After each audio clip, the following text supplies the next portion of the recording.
All right, let's be honest for a second. Have you ever looked at your portfolio and thought, it's just a random bunch of stocks that seemed like a good idea at the time? Yeah, a lot of us have been there. Well, today, we're going to fix that. We are going to make the leap from being just a stock picker to becoming a portfolio architect. We'll take that scattered collection and turn it into a smart, systematic portfolio. And we're going to use AI to do the heavy lifting. So let's dive in. Okay, so here's our game plan. First, we're going to talk about the big mindset shift, picker versus architect. Then we'll run a quick AI health check on a portfolio. After that, we'll dig into the really juicy stuff, the hidden risks. Next, we'll figure out how to align with market momentum. And finally, we'll put it all together to build an optimized blueprint. It's a full transformation. All right, section 1, stock picker versus architect. So, what's the core idea here? It's this fundamental shift from just collecting stocks like stamps or baseball cards to actually designing a system. It's a whole different ballgame. Just look at the difference here. The stock picker, they're reactive. They hear some news, feel some FOMO, and they buy. It's often driven by emotion. But the architect, they're proactive. They have a blueprint. They're not just asking, hey, is this a good stock? They're asking, how does this piece fit into my overall structure? You know, this systematic, data-driven discipline, that's exactly how the big institutions think. So when I say portfolio architecture, what do I actually mean? Well, think of it as the master plan. It's a system. It's about knowing how your different investments interact with each other. That's correlation management. It's about deciding how much to put in each sector, how much risk you're willing to take, and then rebalancing regularly. It's not just about what you own, it's about how you own it. That's the foundation for real, sustainable returns. Okay, let's get practical. How do we even start building this thing? Well, like any good architect, or doctor for that matter, you start with a diagnosis. You need to know what you're working with, and a simple AI-powered health check is the perfect first step. So what does this health check actually show you? Well, an AI can spit this out in seconds. You get the basics, like your total value and P&L, but more importantly, you see your sector and market cap breakdown, your concentration risk. Are you too heavy in your top 5 stocks? And your exposure to cyclical versus defensive parts of the market. It gives you a great 30,000-foot view. But trust me, this is just scratching the surface. Now for section 3. This is where it gets really interesting. We're going to uncover the hidden risks, the stuff your basic brokerage report is never going to tell you. And these are the things that can quietly sink your entire portfolio. Get a load of this.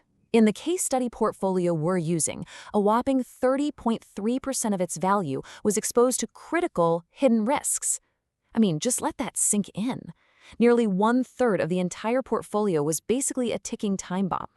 This is exactly why you have to look deeper than the surface. And if you look at this breakdown, it gets even worse. You've got 30% critical risk, another 18.7% high risk. Do the math. That's nearly half the portfolio sitting in the danger zone. It's just way too exposed. And that right there is the classic sign of a stock picker's portfolio, not an architect's. Okay, and these aren't just abstract percentages. Look at these specific examples. Company A, the biggest position here, has 60% of its promoter shares pledged. What does that mean? It means the founders have basically used their own stock as collateral for loans. If things go south, the banks can dump those shares on the market. Total disaster. Or look at Company C.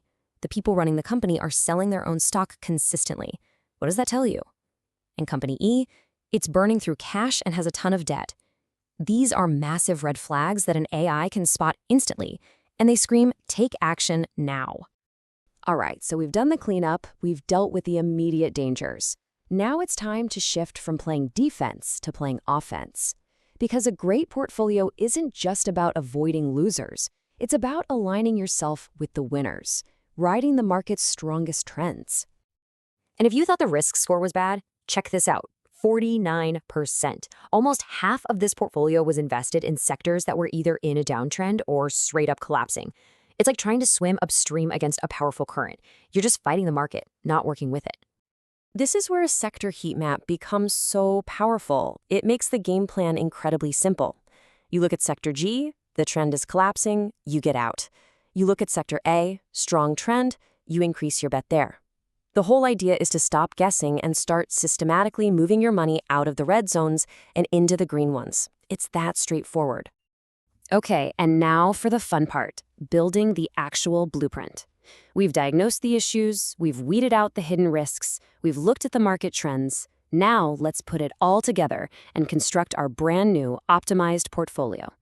Look, trying to do a total overhaul overnight is, well, it's overwhelming. So you break it down into a manageable plan, say over 90 days. The first couple of weeks are all about triage. Get out of those critical risk stocks immediately. In weeks 3 and 4, you start trimming the high-risk stuff and the stocks in those dying sectors. And then once you've cleaned house, you can start strategically putting that money to work in much better places. So where do you put that fresh capital? Well, this is where we can steal a page from the pros. They use a framework, often called a quality momentum matrix. It's a really smart way to grade stocks on 2 simple but powerful things. How good is the company? That's its quality score. And how well is the stock performing right now? That's its momentum score. Combining those 2 helps you decide exactly what role each stock should play in your portfolio. And this matrix is what gives us our structure. See here, the biggest chunk, 40 to 50%, goes into core holdings. These are your best of the best companies with solid momentum. Then you layer in some growth satellites, stocks with maybe slightly less quality but explosive momentum. You add a slice for opportunistic or cyclical plays, and then a small hedge for defense. See? Every single stock now has a clear job and a specific allocation. No more guesswork. And the transformation is just night and day. On the left, you've got the before, a messy, scattered collection with no real structure. And on the right, you have the after, a clear, intentional architecture with defined roles for core, growth, and cyclical positions. One is chaos, the other is design. So, what's the bottom line? What did we actually accomplish here? Well, the numbers really tell the story. We went from 39 holdings down to 22. That's way less complexity. The portfolio's volatility, or beta, dropped by 17%, which means a much smoother ride for you. And maybe most important of all, the average quality score of the companies in the portfolio shot up by 24%. It's just a fundamentally better, stronger, and smarter portfolio. And that really brings us to the big question you have to ask yourself. After seeing all this, take a hard, honest look at what you own. Is it really a portfolio? Or is it just a collection of stuff you bought along the way? Is it a random pile of bricks? Or is it a work of architecture? Because thinking about that, really thinking about it, well, that could change everything for you.